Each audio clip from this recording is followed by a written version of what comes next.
గురుగారు మరి వృశ్చిక లగ్న జాతకులు ధరించవలసిన రత్నాలు ఏంటి? వృశ్చిక లగ్నాధిపతి యొక్క రత్నము పగడం, పంచమాధిపతి యొక్క రత్నము పుష్యరాగం, నవమాధిపతి యొక్క రత్నం ముత్యము. అంటే ఈ 3 రత్నాలు వీళ్ళు ధరించడం అనేది చాలా శ్రేయస్కరం. ఇవి కాకుండా వేరే రత్నాలు ధరించడం అనేది శ్రేయస్కరం కాదు.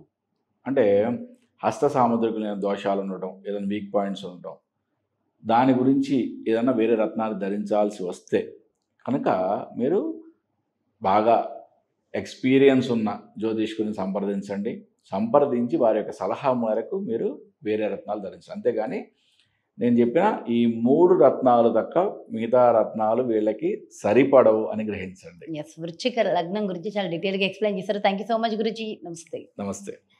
ఎస్, చూసారు కదండి మరి వృశ్చిక లగ్న జాతకులు ధరించవలసిన రత్నాల గురించి. మరి అలాగే పర్సనల్గా మీ యొక్క జాతకానికి సంబంధించి కానీ, లేదంటే మీ ఇంటి వ్యాపార వాస్తుకు సంబంధించి కానీ మీకు తగిన జాతకానికి తగిన రత్నాన్ని పర్సనల్గా మీరు ధరించాలి, ఒకసారి గురువుగారు అపాయింట్మెంట్ తీసుకోవాలనుకుంటున్నారా? మరి ఇంకెందుకు ఆలస్యం, క్రింద డిస్ప్లే అవుతున్నటువంటి నెంబర్స్కి కాల్ చేయండి, అపాయింట్మెంట్ తీసుకోండి. నమస్కారం.